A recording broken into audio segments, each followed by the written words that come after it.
Hello दोस्तों, कैसे हैं आप सभी लोगों को जय हिंद, नमस्कार। मैं श्याम जी एक बार फिर से हाजिर हूं अपने यूट्यूब चैनल ड्रैगन क्लासेस में आप सभी लोगों का स्वागत करने के लिए।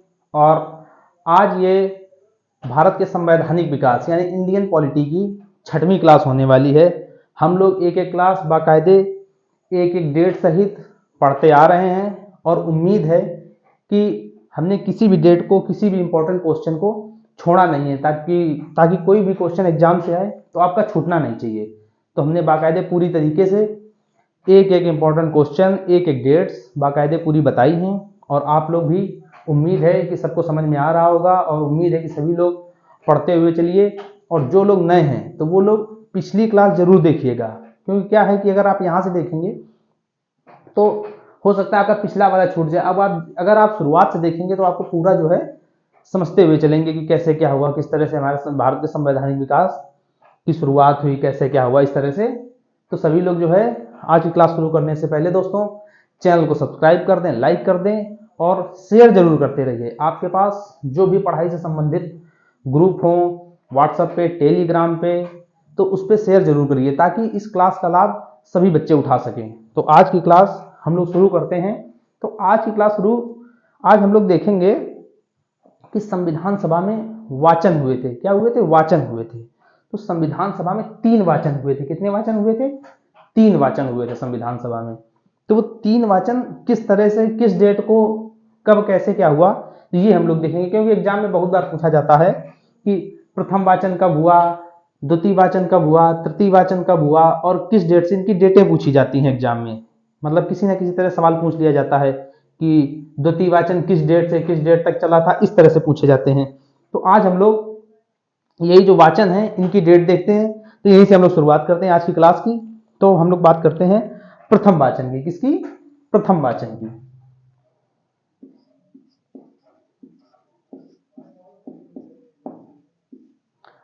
प्रथम वाचन की।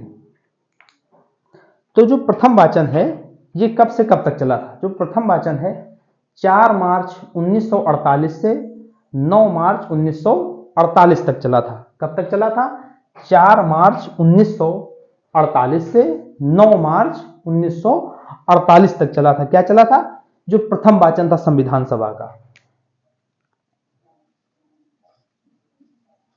4 मार्च 1948 से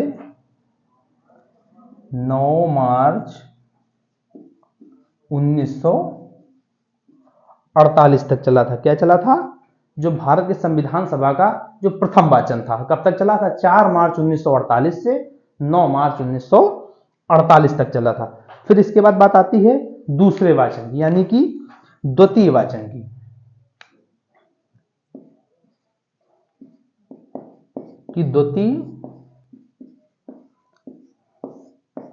द्वितीय वाचन जो है वो कब से कब तक चला था? तो द्वितीय वाचन जो है 15 नवंबर 1948 से 17 अक्टूबर 1949 तक चला था। कब तक चला था? 15 नवंबर 1948 से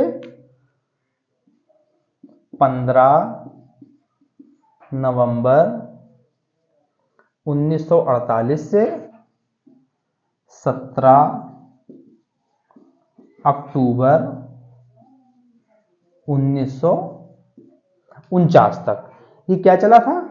जो भारत की संविधान सभा का जो द्वितीय वाचन था ये चला था। कब तक? 15 नवंबर 1948 से 17 अक्टूबर 1949 तक ये चला था भारत की संविधान सभा का द्वितीय वाचन। ये कौन सा वाचन था? और प्रथम वाचन कब से चला था?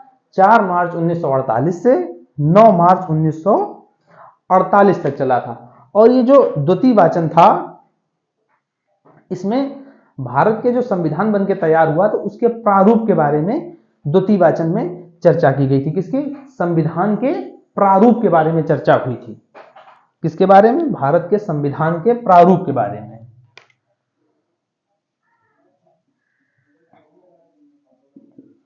संविधान के प्रारूप के बारे में चर्चा हुई थी। किसमें चर्चा हुई थी? जो द्वितीय वाचन है, तो भारत के संविधान के प्रारूप के बारे में इसमें चर्चा हुई थी। फिर इसके बाद बात आती है तृतीय वाचन की, कि तृतीय वाचन कब से कब तक हुआ था। तो तृतीय वाचन जो हुआ था वो हुआ था 14 नवंबर 1949 से 26 नवंबर 1949 तक हुआ था। कब तक हुआ था? तृतीय वाचन, तृतीय वाचन कब से कब तक हुआ था? 14 नवंबर 1949 से 26 नवंबर 1949 तक हुआ था। 14 नवंबर 1949 से 26 नवंबर 1949 तक हुआ था। जब 26 नवंबर 1949 तक हुआ था जो तृतीय वाचन था, तो 14 नवंबर 1949 से शुरू हुआ था और 26 नवंबर 1949 तक हुआ था। और 26 नवंबर 1949 को क्या कर दिया गया था? तृतीय वाचन में इसको अधिनियमित कर दिया गया था। किसको? संविधान को क्या कर दिया गया था? अधिनियमित कर दिया गया था। संविधान को अधिनियमित किया गया था। किसमें? तृतीय वाचन में। संविधान अधिनियमित किया गया। किसमें किया गया था? 26 नवंबर 1949 को किया गया था। जो तीसरा वाचन था ये कब से शुरू हुआ था? 14 नवंबर 1949 से शुरू हुआ था और 26 नवंबर 1949 तक ये जो तीसरा वाचन है ये चला था। तो इसमें क्या हुआ था? संविधान को तीसरे वाचन में अधिनियमित कर दिया गया था। और फिर इसके बाद जो संविधान था उसको अंतिम रूप से पारित, अधिनियमित, अंगीकृत और आत्मर्पित ये कब किया गया था? ये वाली जो डेट है इसी डेट को किया गया था। किस डेट को? 26 नवंबर 1949 जो है इसी डेट को क्या किया गया था? संविधान को अंगीकृत, अधिनियमित और आत्मर्पित किया गया था। तो इसकी डेट भी हम लोग लिख लेते हैं।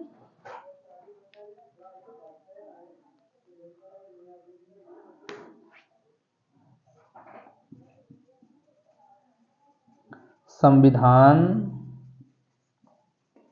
अंतिम रूप से अंगीकृत,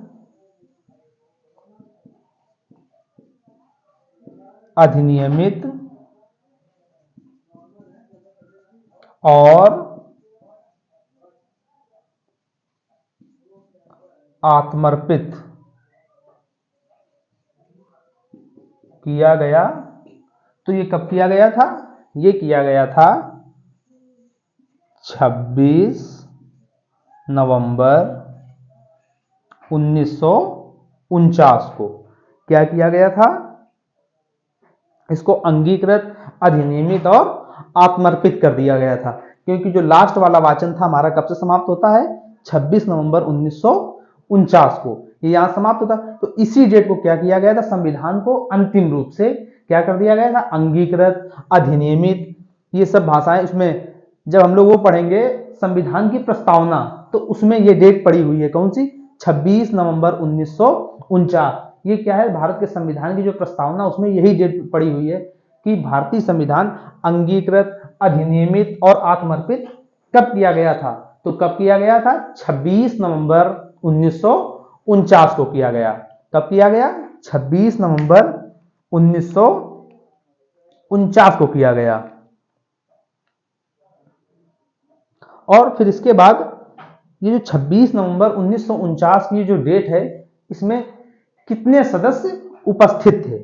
कि जिन्होंने क्या किया था? हस्ताक्षर किए थे, जिन्होंने इस पे क्या किया था? साइन किए थे। तो कितने सदस्य? तो सदस्य कितने इसमें उपस्थित थे? 284 सदस्य उपस्थित थे।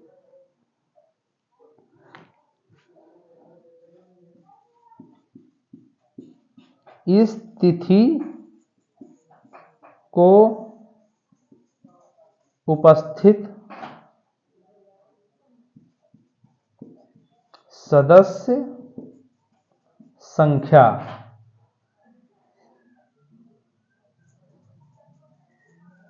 संविधान की प्रस्तावना।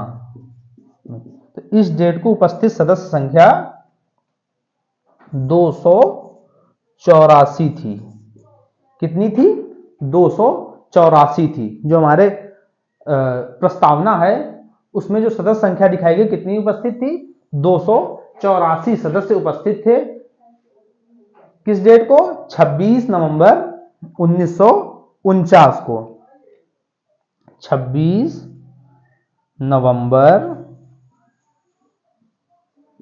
1949 को। तो कितने सदस्य उपस्थित थे?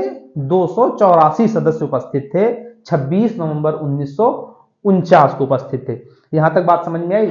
फिर इसके बाद कि जो 26 नवंबर 1949 है, तो वही जो डेट है उसी डेट को क्या माना जाता है? अंतिम रूप से संविधान का पारित होना, अंगीकृत, अधिनियमित और आत्मर्पित होना क्या माना जाता है?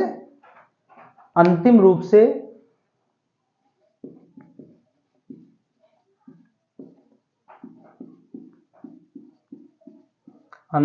से अंगीकृत, पारित, अधिनियमित और आत्मर्पित की जो तिथि है, तो कौन सी तिथि है? 26 नवंबर 1949 क्या है? अंतिम रूप से अंगीकृत, अधिनियमित और आत्मर्पित की तिथि है। और 26 जनवरी 1950 जो है क्या है? 26 जनवरी 1950।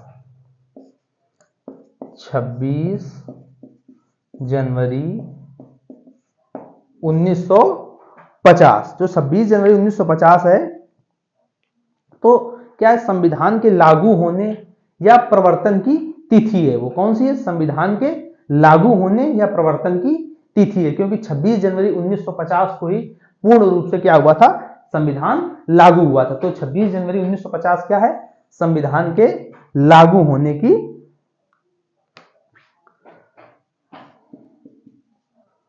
संविधान के लागू होने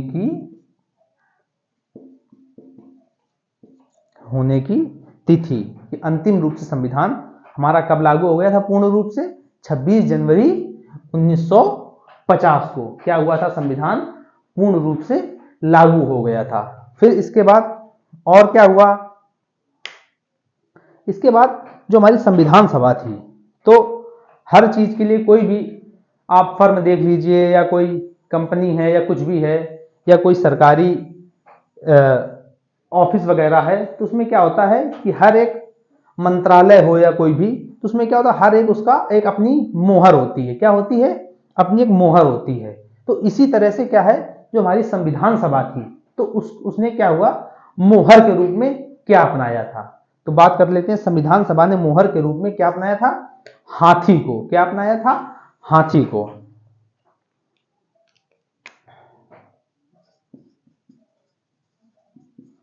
संविधान सभा द्वारा मोहर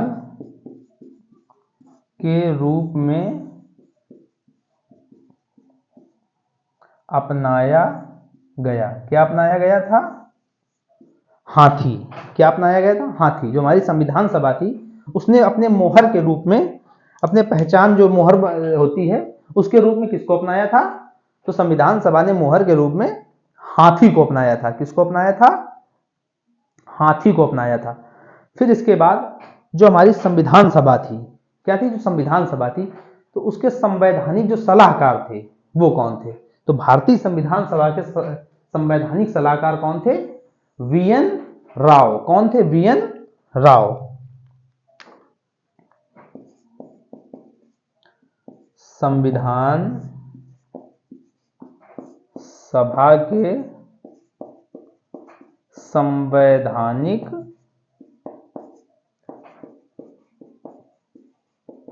सलाहकार। संवैधानिक सलाहकार जो थे वो कौन थे? वीएन राव। कौन थे? वीएन राव। ये जो वीएन राव थे ये क्या थे? संविधान सभा के संवैधानिक क्या थे? सलाहकार थे। वीएन राव संविधान सभा के संवैधानिक सलाहकार थे। फिर इसके बाद संविधान सभा के जो सचिव थे वो कौन थे? तो संविधान सभा के सचिव, संविधान सभा के सचिव, जो संविधान सभा थी उसके जो सचिव थे वो कौन थे? एच.वी.आर. आयंगर। कौन थे? एच.वी.आर. आयंगर। बहुत बार एग्जाम में पूछा जाता है। क्या नाम था उनका? एच.वी.आर. आयंगर। क्या नाम था? एच.वी.आर. आयंगर। ये कौन थे? संविधान सभा के सचिव थे। और संविधान सभा के संवैधानिक सलाहकार कौन थे? वीएन राव। यहां तक बात समझ में आई कि संविधान सभा के संवैधानिक सलाहकार पूछा जाए तो कौन थे? वीएन राव। संविधान सभा के अगर पूछा जाए सचिव कौन थे तो कौन थे? एच.वी.आर. आयंगर। फिर इसके बाद बात आती है विधानमंडल के संविधान सभा की पहली बैठक। क्या? विधानमंडल के संविधान सभा की पहली बैठक। विधानमंडल के संविधान सभा की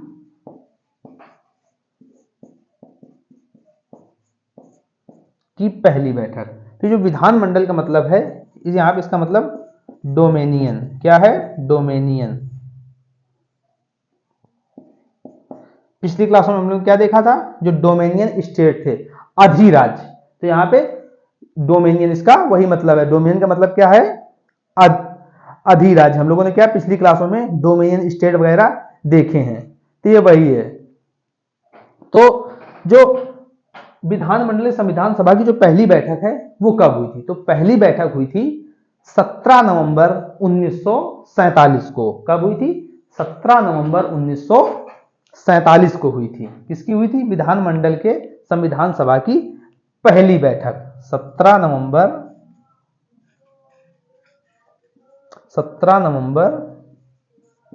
1947 को क्या हुई थी? विधानमंडल के संविधान सभा की पहली जो बैठक थी वो 17 नवंबर 1947 को हुई थी। इसके जो अध्यक्ष थे वो कौन थे? इसके अध्यक्ष जो थे वो थे गणेश मावलंकर। किसके? विधानमंडल संविधान सभा के जो अध्यक्ष थे वो कौन थे? गणेश मावलंकर। कौन थे? गणेश मावलंकर।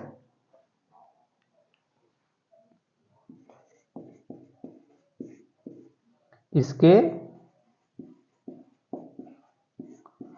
अध्यक्ष कौन थे?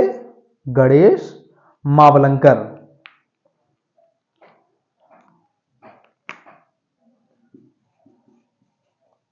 गणेश वासुदेव मावलंकर। क्या बोलते हैं इनको? जीवी मावलंकर। क्या बोलते हैं इनको? गणेश वासुदेव मावलंकर, यानी कि जीवी मावलंकर।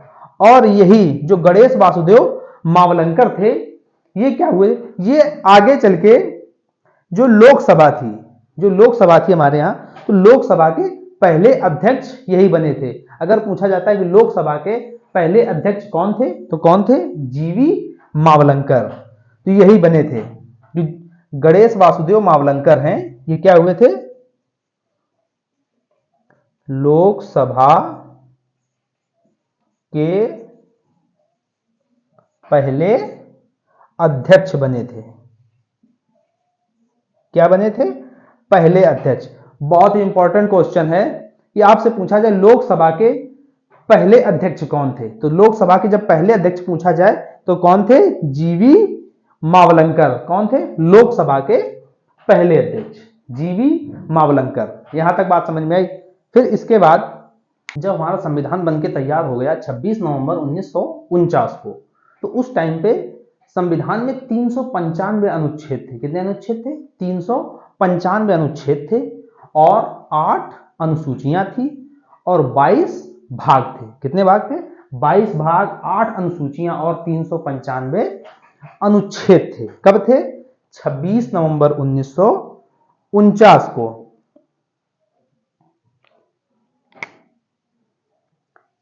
26 नवंबर 1949 को भारतीय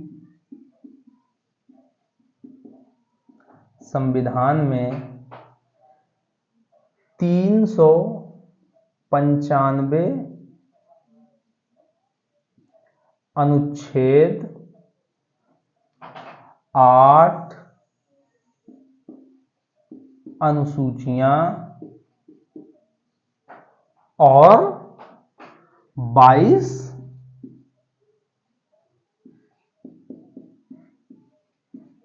भाग थे। कितने भाग थे? 22 भाग थे। कि जब 26 नवंबर 1949 को हमारा संविधान बनके तैयार हुआ था तो उस टाइम पे कितने भाग थे? 22 भाग थे, 8 अनुसूचियां थी और 395 अनुच्छेद थे। कितने अनुच्छेद थे? 395 अनुच्छेद थे। फिर इसके बाद उस टाइम पे कितने? 8 अनुसूचियां थी। और वर्तमान की अगर हम लोग बात करें,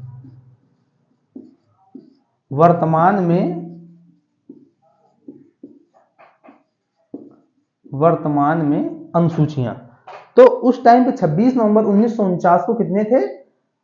8 अनुसूचियां थी और वर्तमान में कितनी है? 12 अनुसूचियां।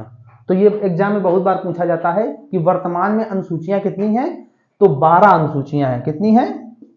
12 हैं। अगर और क्वेश्चन को बहुत ध्यान से देखिएगा कि क्या पूछ रहा है। आपसे पूछ रहा है कि 26 नवंबर 1949 को भारतीय संविधान में कितनी अनुसूचियां थी। अगर वो पूछता है कि 26 नवंबर 1949 को कितनी अनुसूचियां हैं, तो कितनी होंगी? तो 8 अनुसूचियां होंगी। अगर वो आपसे पूछता है कि वर्तमान में कितनी अनुसूचियां हैं भारतीय संविधान में, वर्तमान में कितनी अनुसूचियां हैं, तो वर्तमान में कितनी है? 12 अनुसूचियां हैं। कितनी है? 12। तो इसलिए क्वेश्चन को बहुत ध्यान से पढ़िएगा कि आपसे वो पूछना क्या चाह रहा, कि वर्तमान में पूछ रहा है कि 26 नवंबर 1949 को पूछ रहा है। फिर इसके बाद जो संविधान बन के तहत संविधान के पिता, इस संविधान के पिता किसे कहा जाता है? संविधान के पिता और संविधान के पितामह, तो ये सब किसको बोला जाता है? ये सब बोला जाता है डॉक्टर भीमराव अंबेडकर को। डॉक्टर BR अंबेडकर को क्या बोला जाता है? संविधान के पितामह, संविधान के पिता, शिल्पकार, क्योंकि उन्होंने क्या किया था? संविधान को डिजाइन किया था और उन्हीं के द्वारा जो है संविधान को लिखा गया, डॉक्टर BR अंबेडकर के द्वारा। तो इस तरह से उनको क्या बोला जाता है? आधुनिक मनु, शिल्पकार और भारतीय संविधान के पिता और भारतीय संविधान के पितामह, ये सब क्या बोला जाता है? डॉक्टर भीमराव अंबेडकर को बोला जाता है। तो क्या क्या बोला जाता है?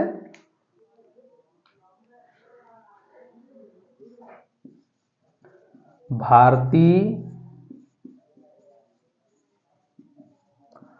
संविधान के पिता या पितामह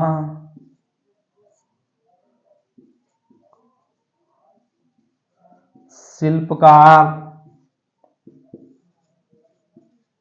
निर्माता और आधुनिक मनु।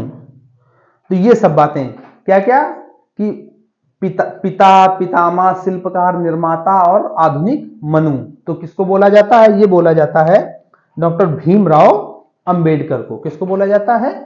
डॉक्टर भीमराव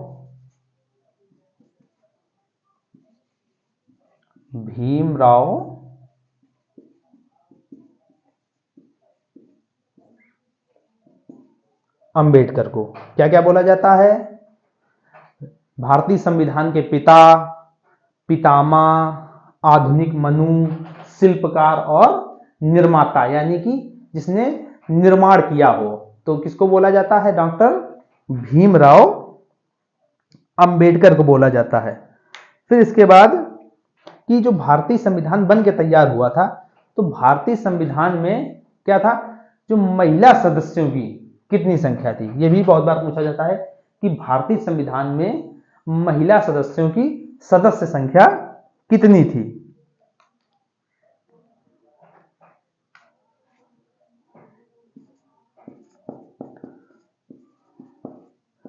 संविधान सभा में महिला सदस्य संख्या, तो जो भारतीय संविधान सभा थी उसमें महिला सदस्य संख्या कितनी थी? 15 थी। कितनी थी? 15 थी। कितनी थी? 15 थी। संविधान सभा में महिला सदस्य संख्या 15 थी। कितनी थी? 15 थी। फिर इसके बाद क्या हुआ कि जब 26 नवंबर 1949 को हमारा संविधान बन के तैयार हो गया, तो क्या हुआ कि 26 नवंबर 1949 को जो छोटे शीर्षक थे उनसे जुड़े हुए जो कुछ प्रावधान थे, तो वो क्या कर दिए गए थे? लागू कर दिए गए थे। यानी कि कुल 15 अनुच्छेद छोटे शीर्षकों से जुड़े हुए जो थे वो 26 नवंबर 1949 को लागू कर दिए गए थे। कब लागू किए गए थे? 26 नवंबर 1949 को लागू किए गए थे। छोटे शीर्षकों से जुड़े कुछ प्रावधान 26 नवंबर 1949 को लागू कर दिए गए। और कितने अनुच्छेद लागू किए गए थे? 15 अनुच्छेद लागू किए गए थे। कितने? 15 अनुच्छेद लागू किए गए थे। कितने अनुच्छेद लागू किए गए थे? 15 अनुच्छेद लागू किए गए थे 26 नवंबर 1949 को। तो क्या हुआ? जो छोटे शीर्षक थे उससे जुड़े हुए 15 अनुच्छेद कब लागू कर दिए गए थे? 26 नवंबर 1949 को। और बाकी का संविधान, जो बाकी का संविधान था, वो कब लागू किया गया था? 26 जनवरी 1950 को। शेष संविधान लागू किया गया 26 जनवरी 1950 को। अब बात आती है कि जब हमारा संविधान 26 नवंबर 1949 को बन के तैयार हो गया था। कब बन के तैयार हुआ था? 26 नवंबर 1949 को। तो क्या हुआ कि तो हम लोग इसको 26 जनवरी 1950 को क्यों लागू किया? क्योंकि हमारा संविधान कब बन के तैयार हुआ? 26 नवंबर 1949 को संविधान बन के तैयार हो गया। और क्या हुआ? 15 अनुच्छेद 26 नवंबर 1949 को लागू कर दिए गए छोटे शीर्षकों से जुड़े हुए। और बाकी का जो शेष संविधान है वो लागू किया 26 जनवरी 1950 को। तो आखिरकार जब संविधान हमारा 26 नवंबर 1949 को बन के तैयार हो गया था, तो उसको लागू क्यों नहीं किया गया?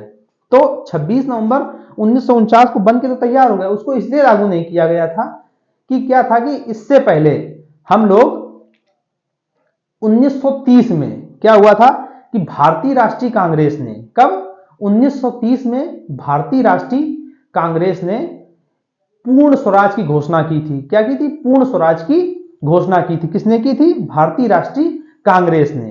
किसको? 26 जनवरी को पूर्ण स्वराज की घोषणा की थी। तो 26 जनवरी को हम लोग तब से क्या था?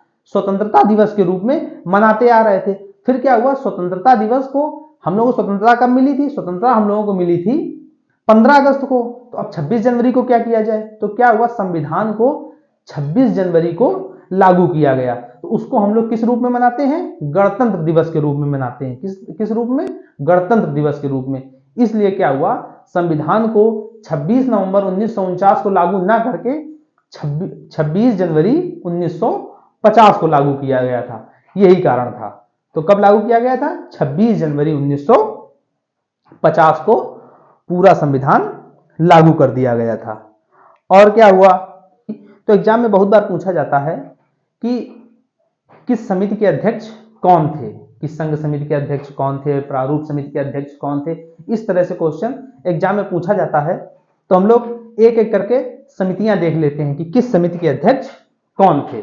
तो सबसे पहले बात आती है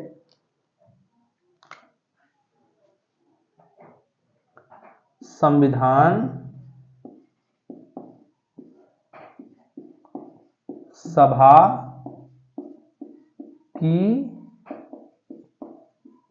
समितियां। क्या आता है? संविधान सभा की समितियां। तो सबसे पहले हम लोग बात कर लेते हैं संघ शक्ति समिति। कौन सी? संघ शक्ति समिति। क्या नाम है? संघ शक्ति समिति।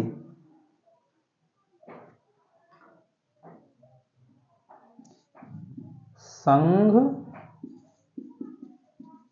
शक्ति समिति। तो इसके अध्यक्ष कौन थे? तो एक तरफ हम लोग लिख लेते हैं पहले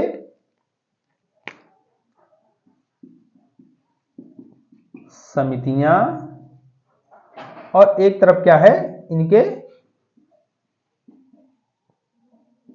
अध्यक्ष। तो ये जो संघ शक्ति समिति थी, तो इसके अध्यक्ष कौन थे? पंडित जवाहरलाल नेहरू। कौन थे? पंडित जवाहरलाल नेहरू। किसके अध्यक्ष थे? संघ शक्ति समिति के। पंडित जवाहरलाल नेहरू किसके अध्यक्ष थे? संघ शक्ति जो समिति बनी थी उसके अध्यक्ष कौन थे? पंडित जवाहरलाल नेहरू। फिर इसके बाद हम लोग दूसरी समिति पे देख लेते हैं। ये तो हो गई पहली, और दूसरी हम लोग देख लेते हैं। दूसरी थी हम लोगों के पास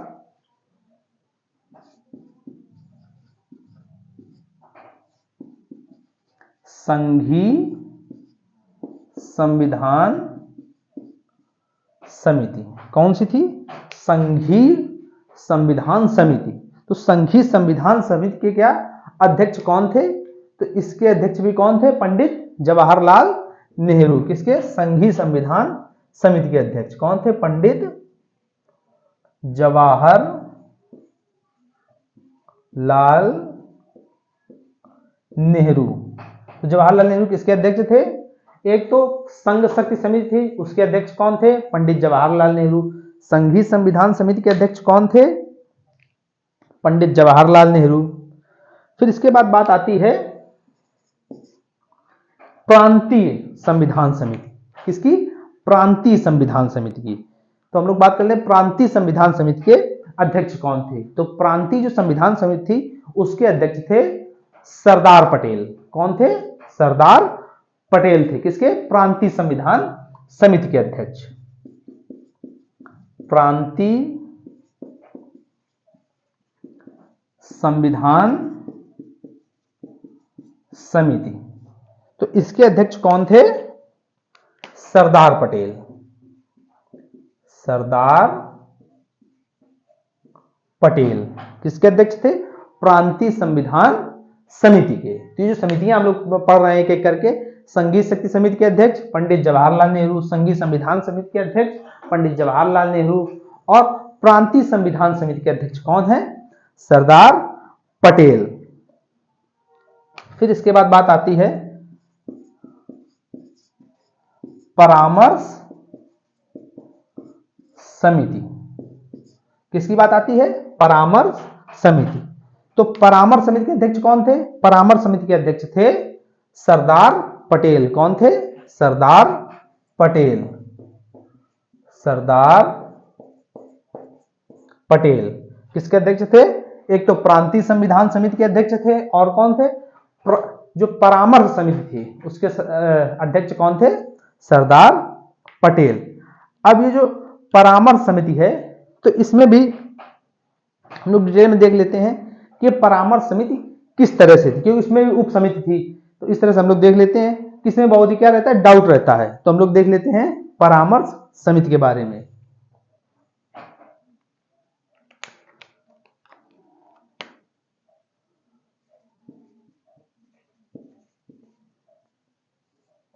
परामर्श समिति, ये क्या है? परामर्श समिति, और इसके अध्यक्ष कौन है? सरदार पटेल। तो परामर्श समिति में क्या है? एक तो आती है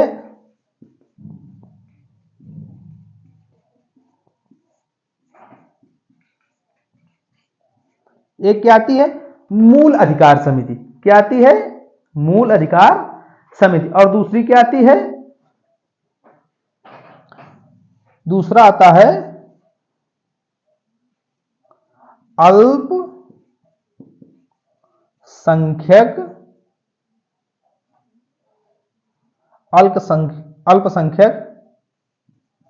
अधिकार उप समिति। क्या आती है? अल्पसंख्यक अधिकार उप समिति। तो परामर्श समिति में क्या क्या आता है? एक तो मूल अधिकार समिति, और दूसरा क्या आता है? अल्पसंख्यक अधिकार उप समिति। तो जो मूल अधिकार समिति है, तो इसके अध्यक्ष कौन थे? तो जो मूल अधिकार समिति है, तो इसके अध्यक्ष कौन थे? आचार्य जेबी कृपलानी। कौन है इसके अध्यक्ष? आचार्य जेबी कृपलानी। इसके अध्यक्ष आचार्य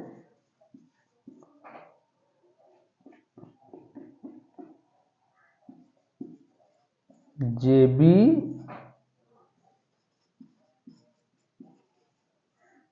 कृपलानी। जो मूल अधिकार समिति है, इसके अध्यक्ष कौन है? आचार्य जेबी कृपलानी। और ये जो है अल्पसंख्यक अधिकार उप समिति, इसके अध्यक्ष कौन है? इसके अध्यक्ष हैं एच.सी. मुखर्जी। कौन है? एच.सी. मुखर्जी, यानी कि हरीश चंद्र मुखर्जी। किसके अध्यक्ष हैं? जो अल्पसंख्यक अधिकार उप समिति है। तो कौन है इसके अध्यक्ष? एच.सी. मुखर्जी। एच.सी. मतलब हरीश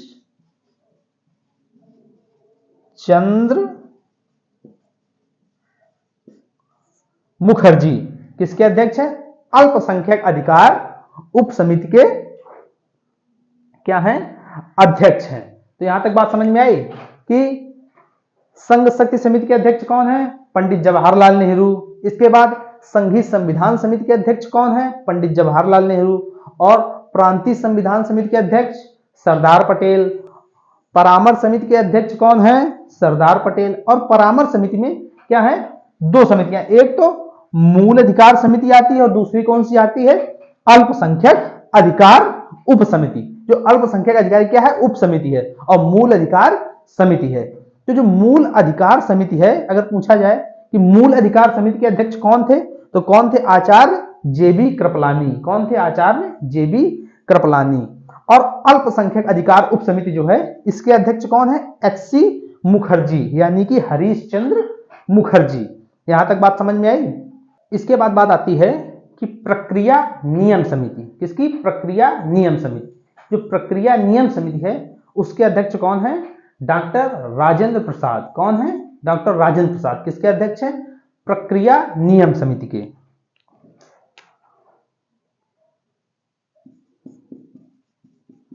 प्रक्रिया नियम समिति। जो प्रक्रिया नियम समिति है इसके अध्यक्ष कौन है? डॉक्टर राजेंद्र प्रसाद। कौन है? डॉक्टर राजेंद्र प्रसाद। डॉक्टर राजेंद्र प्रसाद किसके हैं? प्रक्रिया नियम जो समिति है उसके अध्यक्ष कौन है? डॉक्टर राजेंद्र प्रसाद। फिर इसके बाद बात आती है कि प्रक्रिया समिति के बाद में संचालन समिति। किसकी? संचालन समिति की। तो संचालन समिति के अध्यक्ष कौन है? इसके भी अध्यक्ष कौन है? डॉक्टर राजेंद्र प्रसाद। कौन है? डॉक्टर राजेंद्र प्रसाद। संचालन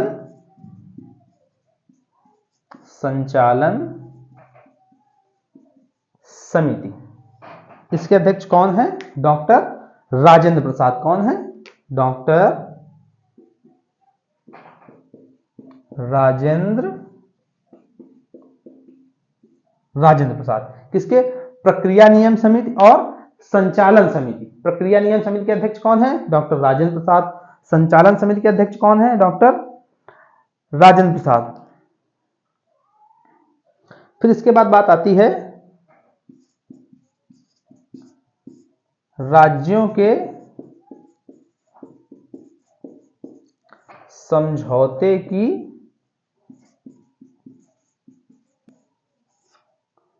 समिति कि जो राज्य हैं इनके समझौते के लिए जो समिति बनी थी तो उसके अध्यक्ष कौन थे? जो राज्यों के समझौतों के लिए जो समिति बनी थी उसके अध्यक्ष थे पंडित जवाहरलाल नेहरू। कौन थे? पंडित जवाहरलाल नेहरू थे। किसके अध्यक्ष थे ये? राज्यों के समझौते के समिति के अध्यक्ष थे। कौन? पंडित